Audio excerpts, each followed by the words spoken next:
Draugi, MNTrade Pro Telegram čatā, kurā starp citu jau ir vairāk kā 1700 cilvēki, ļoti bieži tiek pacelts jautājums par kredītpleciem. Un it kā ar to saistītiem milzīgiem riskiem treidojot ar lieliem pleciem. Es nezinu, kur jūs smelties šo informāciju un kurš jūs tā sabaida, bet man ļoti sagribējās beidzot uz visiem laikiem izskaidrot, kā patiesībā strādā kredītpleci. Kad tie ir riskanti un kad riska nav. Sākam! Sākumā salīdzināsim, kas ir futures un kas ir spots. Kas ir futures? Futures ir finanšu līgumi, kuros tu spekulē uz aktīva cena kustību nākotnē. Tu vari pelnīt gan uz cenu pieaugumu, kas ir long, gan uz kritumu, kas ir short. Tu ar biržu noslēdz līgumu, ka aktīvs augs un, ja esi pareizi pateicis virzienu, tava peļņa aug attiecīgi tik daudz, cik aug monētas cena. Vai otrādi pateicis, ka cena šim aktīvam kritīs un pelni uz to, ka aktīvs krīt. Futures ir paredzēts tikai spekulācijai. Iegādājoties tur aktīvi, tev nepieder nekas, tikai konkrēts līgums ar biržu, kur veiksmīga darījuma gadījumā tu saņem peļņu vai arī otrādi zaudē. Futures bubulis un tas lielais risks un lielā baile ir likvidācija, bet par likvidāciju atsevišķā punktā. Kas ir spot? Spots ir vieta, kur tu pērc vai pārdod aktīvus uzreiz, izmantojot savu reālo bilanci, tikai savus līdzekļus. Tātad, tu izmanto tikai savu naudu. Ja tev ir $100, tu vari nopirkt bitcoin par šiem $100. Nav nekādu kredītplecu, tu neriskē ar aizņemt naudu un nav likvidācijas risku. Saņem savu aktīvu uzreiz, tad viņš pieder tev. Ja nopērc bitcoin, tas parādās tavā kontā un pieder tev, tu viņu var izņemt uz jebkuru savu citu maku. Kas ir kredītplecs? Leverage. Kredītplecs ļauj tev atvērt pozīciju ar lielāku kapitālu nekā tev faktiski ir kontā. Birža pareizina tavu kapitālu un ļauj tev atvērt darījumu ar daudz lielāku summu nekā tev patiesībā ir. Kas, protams, likumsakarīgi palielina risku, ja tavs darījums iet mīnusā. Bet par to vēlāk. Piemērs, tev kontā ir $100 un biržā stāv uzlikts plecs 10. Tu vari atvērt pozīciju $1000 vērtībā. Sāpe un laime vienu vietu. Palielinās gan iespējamā peļņa, gan palielinās iespēja iegūt lielāku mīnusu. Kas ir cross un isolated mode futuresos? Ja? Tad biržā var nomainīt gan vienu, gan otru. Cross režīms nozīmē, ka visa tava konta bilance tiek izmantota kā nodrošinājums vienai vai vairākām tavām pozīcijām. Sekojoši atverot neatbilstoši lielu darījumu savam depozītam, tu riskē zaudēt visu savu depozītu. Kā tas strādā? Piemērs. Tev kontā ir $500, tu atver vienu darījumu uz $5000 ar kredītplecu X10. Ja šis darījums sāk iet mīnusā, birža izmantos visu tava konta bilanci, tātad visu depozītu, lai nosektu zaudējumu šim darījumam. Tātad tu galvo ar visu depozītu un beigās tu zaudē visu kontā esošo summu, bet tikai tad, ja tev ir nepietiekami liels depozīts. Ja? Tātad tas ir būtiskais cross režīmā. Šajā piemērā te bija $500 un ja tev šo naudu atņem, ja, tev nepietiek, lai nosakt zaudējums, tad šo naudu, to sauc par likvidāciju. Ja? Tātad tu tiec likvidēts. Un tev viss depozīts tiek likvidēts un paliek tāda nulle. Tālāk. Vienkārši piemērs. Cross ir kā viena liela kabata. Visa tava nauda tiek iemesta vienā kabatā kopā un tā sedz visas tavas pozīcijas, ja, tā nauda. Ja viena pozīcija iekrīt mīnusā, tā var apēst visu tavā kontā esošo budžetu. Kad izmantot cross? Tad, ja tu esi pieredzējis traderis, saproti, ko dari, bet īstenībā arī, ja tu nesaproti, ko dari, tad tev vispār nav ko darīt biržā, tas ir fakts, tad jāiet mācīties. Ja tu pārvaldi riskus ar precīzu pozīciju izmēru, šīs ir pats svarīgākais, ja? Pārvaldi riskus ar precīzu pozīciju izmēru. Tev jābūt attiecīgam depozītam, kurš ir pielāgots tavai stratēģijai. Šeit ir tā lielā sāls par cross un isolated. Ja cross tu riskē ar visu savu depozītu, bet viņš tev nedrīkst būt neadekvāti maziņš. Tu nevari atvērt ar $500 esot kontā, atvērt darījumu ar 10,000. Ja? Tā tas nedrīkst būt. Ejam tālāk. Kāpēc režīmā cross nav jēgas rēķināt plecu? Daudzi traderi kļūdaini domā, ka plecs pats par sevi nosaka darījumu risku. Patiesībā cross režīmā tu atver darījumu ar konkrētu pozīcijas lielumu, piemēram, $5,000.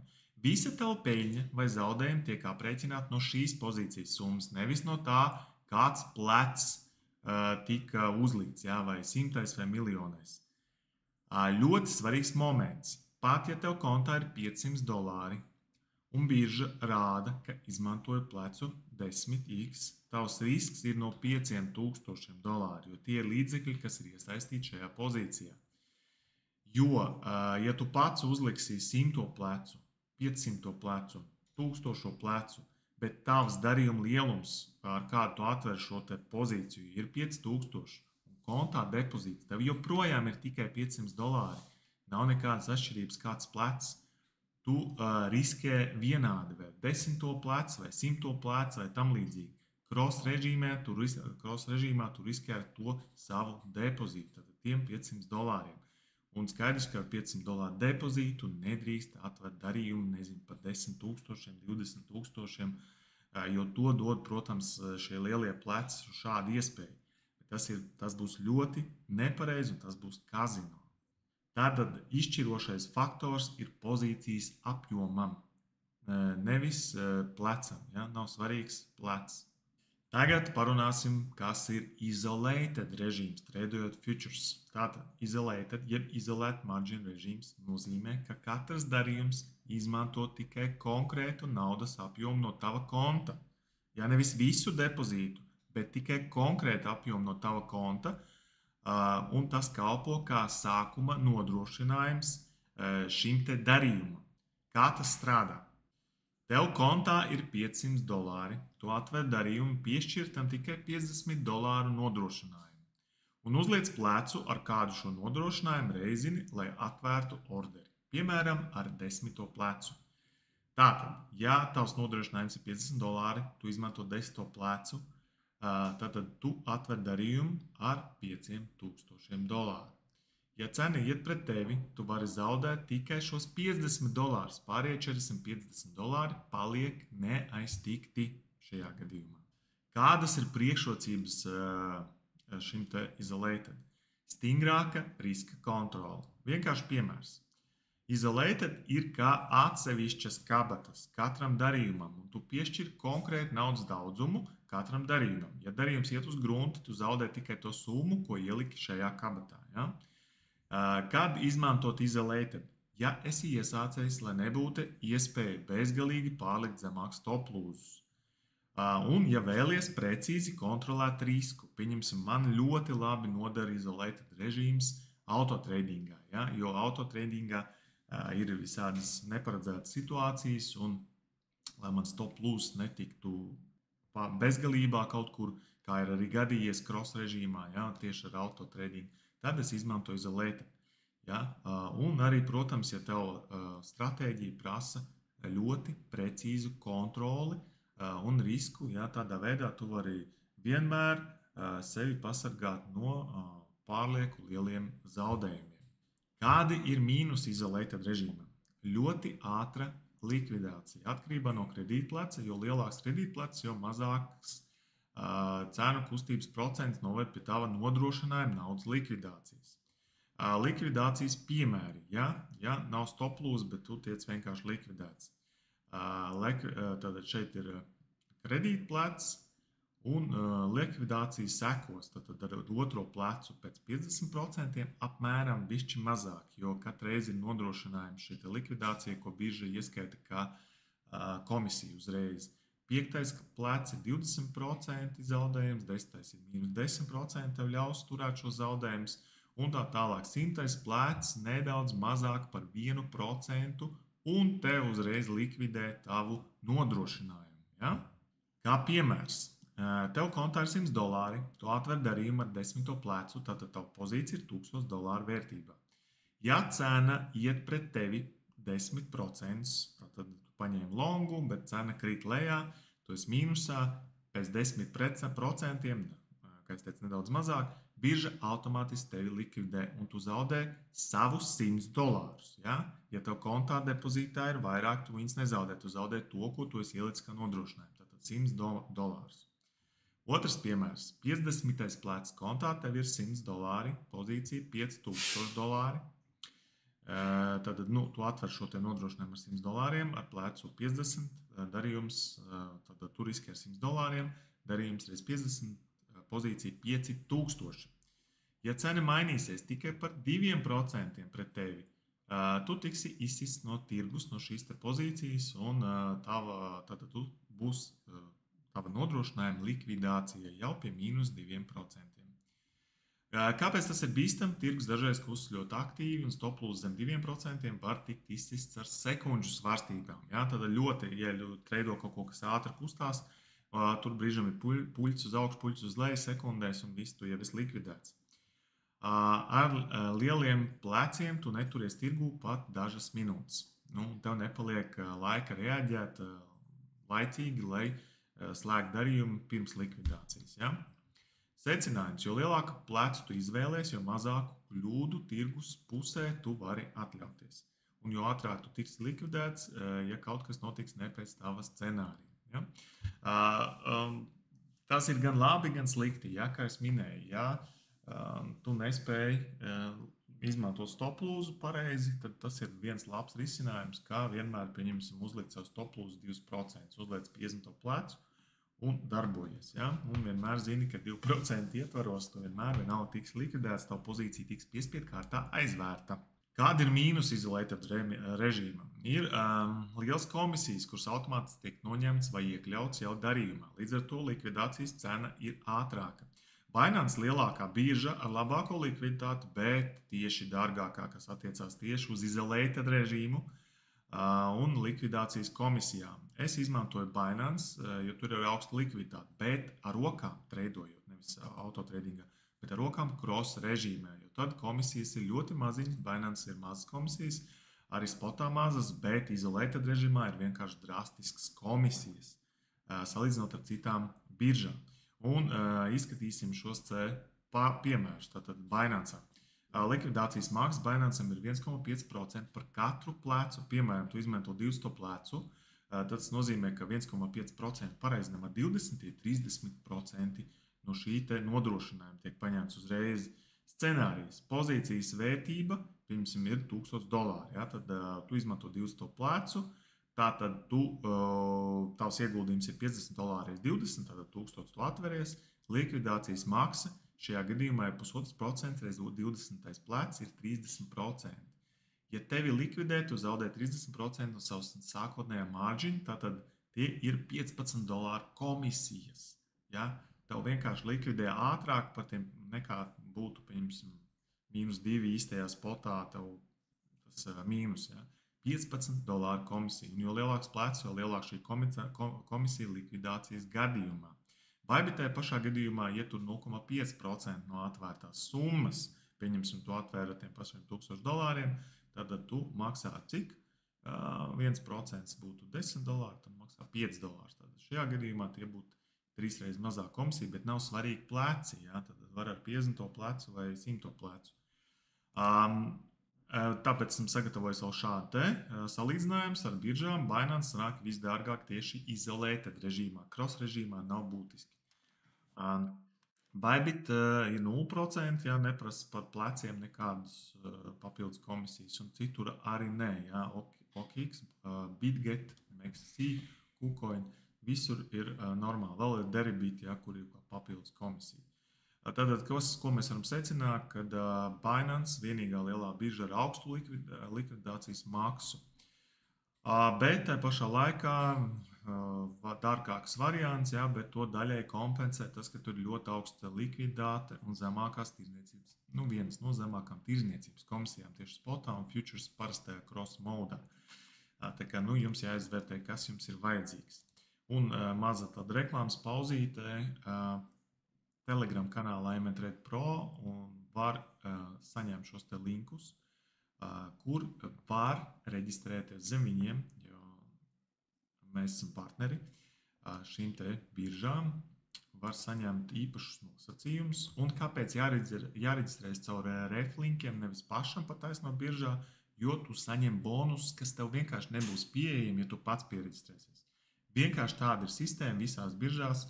Ja tu piereģistrējies ar referālu linku, ar kādu partneru linku, kas esam MNTrader partners, tad iegūst papildus bonus. Nu, tie svārstās tur līdz pat 30,000, viss atkarīgs no pirmā depozīta, komisiju atmaksas, kaut kādi bezmaksas tirdzniecības periodi, ka nav jāmaksā vispār komisijas, priekšrocības konkursos, citu papildus airdropi un tā tālāk. Tā kā jebkurā gadījumā iesaku pievienoties Telegram kanālam un uzrakstīt, pajautāt šos te ref linkus tādai biržai, kurā tu vēlies. Ja? Principā, vai tas būtu Bybit, Bitgets, Binance, KuCoins, vienalga, nav svarīgi, Bingix.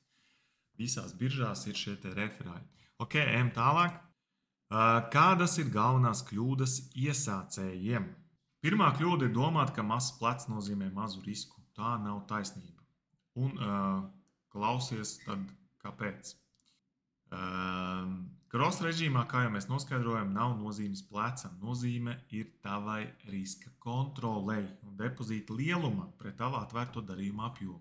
Un arī izolētēt režīmā mazs plecs nenozīmē mazu risku. Tas nozīmē lielu nodrošinājumu un arī lielu stop loss. Piemēram, ja tu ar 5. plecu izolētēt režīmā strādā, ja, ar $500, tavu pozīcija būs $2,500, bet tavs piespiedu stop loss ar likvidāciju ir 20% attālumā no esošās cenas. Tad arī nav tāds stop loss manā tradingā es skalpoju. Vispār nav. Ja? Tas var būt, ja tu ilgāku nedēļu gaidi kaut ko gribi, tad tādas svārstības ir iespējams potenciāli ok.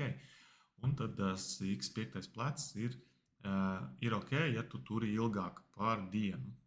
Tātad, piemēram, ja mēs gribam, lai mūsu darījums ir tie paši 2500, bet izmantojam 25. plecu, mūsu nodrošinājums darījumam būs vairs tikai $100 stop loss samazinās uz 4%. Ok, ja tu esi pro un tas atbilst tavai stratēģijai, tad labi, bet ja esi pro un saproti, ko dari un kā tu kontrolē savus riskus, bet ja tā nav, es ceru, ka tu saprati, ko es vēlos tev pastāstīt. Kāpēc plecs 25 ir labāks kā 5. plecs? Jo iesācējiem jau tā ir grūti aizvērt darījumu ar stop loss. Ja ieejas punkts nebija labs un bieži vien cena tā arī slīdēs līdz pat tavai likvidācijai ir tos 20%. Tāpēc pat izmantot izolētad režīmā lielāku plecu, kas ir tur 40, 30, ir pasargāt sevi no kazino. Ja? Kazino, nevajag spēlēt kazino, tāpēc tādā veidā var kontrolēt riskus. Un tāpēc nav taisnība, ka ar 5. plecu ir mazās risks. Nē, ja tu māki aizvērst stop loss, ok, bet ja tu nemāki aizvērst stop loss, tad tu riski ar saviem zaudēt 20% šajā darījumā, kas visdrīzāk iesācējiem arī tā arī notiek. Ok, un tālāk. Skaties nevis uz plecu, bet uz to, cik liela ir tava pozīcija. Ar kādu darījumu lielumu esi atvērs šo darījumu. Rēķini, ja cena kustas par 2% uz augšu no manas long pozīcijas, cik es reāli pelnīšu vai zaudēšu no savas pozīcijas summas. Tātad plāno jau iepriekš stop lossu un teikt profit līmeņus. Tad vienmēr vienkārši rēķini, ja tu atvēries ar $1000, tad tu zini, ka tev 1% plusā ir $10, mīnusā $10. Tā arī strādā. Kāpēc nav jāskaita peļņa no saviem $100, bet no darījuma apjoma? Arī citi vienkārši skaita, nezinu, viņš iegāja ar $100, rēķina, ka viņš nopelnīja $10, tie ir 10%. Nu, nē, tie nav 10%. Tu taču izmanto aizņemt naudu un atvēr darījumu ar 1000, un tas ir 1%. Iedomājies situāciju, ka tev ir tikai $100, bet tu gribi tirgot ar 10,000. Tu izmanto kredītu plecu 100, un birža tev aizdod $9,900. Bet, lai tas būtu pilnīgi saprotams, palūkosimies uz to no citas puses. Tu aizņemies naudu nevis no biržas, bet no manis. Tu nāc pie manis, saka, draugs, man ir $100, bet man vajag vēl $9,900, lai atvērtu baigo darījumu. Es saku, nu labi, es tā neteikšu, bet nu šajā situācijā teiksim, labi, ņem $9,900 no manis, bet $100 no tevis kopā 10,000. Tu paņem šo summu un nopērc, piemēram, Bitcoin. Cena pieauga, Bitcoins uzlec par 10% augšā, un tavu pozīciju no 10,000 kļūst pārtop par 11,000. Tu pārdod, un tavu peļņa ir $1000. Un tagad, kas notiek tālāk? Tu atnāc pie manis atpakaļ un saki, paldies, tev ir reku tavi 9900, ko es aizņēmos. Kas tev paliek? Tieši $1000 peļņa. Un tagad jautājums, no kā tu to peļņu dabūji? No saviem $100 vai no visa darījuma apjoma, ja tu aizņēmies šo naudu, no 10 000? Skaidrs, ka no pozīcijas 10 000. Tev vienkārši bija iespēja kontrolēt šo summu, jo tu viņu aizņēmies. Un šī ir galvenā doma futuresos. Te nav jārēķina peļņa no saviem $100. Tev vienmēr jāskaita no darījuma lielumu, ar kuru tu operē. Jo tavs risks, peļņa ir tieši no tās summas. Un tagad, ja cena būtu kritusi pār 10%, tu zaudē $1000, jo 10% no 10 000 $1000. Atceries, tev pašam bija tikai $100, pārējie 9900 bija aizņemti no manis. Tāpēc šeit nav vietas ilūzijām par x100 peļņu, ir tikai risks un skaidri cipari. Secinājums, kad atver darījumu ar kredītlecu, tu tirgo nevis ar saviem $100, bet ar svešu naudu. Tava peļņa un zaudējumi tiek rēķināti no visas pozīcijas summas. Galu galā parāds vienmēr jādod, un es noteikti pagaidīšu, bet birža vienkārši paņem savu nodrošinājumu un tev viņu atņem. Sekojoši, kāda ir stāsta morāla, lai veiksmīgi darbotos, tev vajag kontā naudu un izvēlēties atbilstošus riskus, nevis spēlēt kazino. Tirgus nav kazino, nav rulete, un tie nav aparāti. Jā, dažreiz var saiet, un loterijas mīļotāji nopelna, bet ilgtermiņā pakāš, un kazino atkal vienmēr ir plusā. Risku sapratne, zināšanas, pacietība, disciplīna, tas ir viss, kas nepieciešams. Sakojoši, kāda ir šī stāsta morāla? Lai veiksmīgi darboties, tev vajag kontā naudu un izvēlēties atbilstoši riskus, nevis spēlēt kazino. Tirgus nav kazino, nav rulete, tie nav aparāti. Jā, dažreiz saiet un loterijas mīļotāji nopelna, bet ilgtermiņā pakāš un kazino paliek vienmēr plusā. Risku sapratne, zināšana, pacietība, disciplīna, tas ir viss, kas tev ir nepieciešams. Kāpēc futuresi nav bīstami, bet ir ideāls rīks kapitāla audzēšanai? Futuresi ir tikai rīks, nevis tavs ienaidnieks. Bīstami nav future, bīstami ir nezināšana un nepareiza to izmantošana. Ja tu saproti risku, izmanto precīzi stop loss, piemēram 2-3% kā skalperis un skaidri zini savas pozīcijas izmēru, tad futuresi kļūst par tavu lielāko sabiedroto kapitāla izaugsmē. Ja? Reālajā spot tirgū, piemēram, tev tikai $500, tu ilgi sitīsies, līdz tu varēsi sasniegt kādu vērā ņemamu depozītu. Skalpers ar mazu depo, bet izmantojot futures iespējas, var ātri uzaudzēt šo te savu kapitālu, jo dienā var saskalpot 10% no savu orderu lielumu. Ja tu esi day traders, tad viss ir sarežģītāk un riski jārēķina vēl smalkāk. Ja tu esi investors, tad tev nav ko meklēt futuresos vispār. Ilgtermiņš ir stipri miglātīts un tevi birža vienkārši visdrīzāk likvidēs. Futures tu vari izmantot plecu apdomīgi un operēt, piemēram, ar $1000 pozīcijām. Rezultāts – vairāk iespēju pelnīt bez lieka riska, ja tiek kontrolēts zaudējumu apmērs. Futures ir ļauj tev strādāt kā ar papildus finansējumu, nevis kā ar pēdējo glābiņu. Kļūda ir ar pēdējiem $100 atvērt maksimālo pozīciju un sadedzināt kontu pirmajā darījumā. Pareizi ir plānot, es varu atļauties maksimāli 5 neveiksmīgus darījumus ar 3% risku uz katru. Tādā pieeja tu nedrīksti nonākt situācijā, kurā tu zaudē visu depozītu, ja tu vienīgais tev pietrūkst zināšanas. Ja?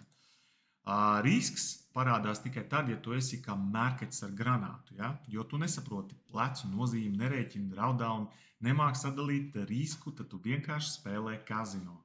Bet, ja tu esi prātīgs, future ir fantastisks rīks tava depozīta audzēšanai. Secinājums. Kāds ir gala rezumē visam? Futures nav bīstami. Bīstams ir hauss. Ja esi disciplinēts, future ir ātrākais veids, kā nelielu kapitālu sasniegt reālu progresu. Saudzējiet savu depozītu un mācieties gūst pieredzi. Ja gribat iemācīties treidot un iekonomēt gadus, apmeklē www.mntradepro.com. Tie ir labākie kursi par skalpingu un arī kursi par autorobotu veidošanu. Tiekamies citos video. Es ceru, ka šis tev bija ļoti noderīgi. Atā. Let's go!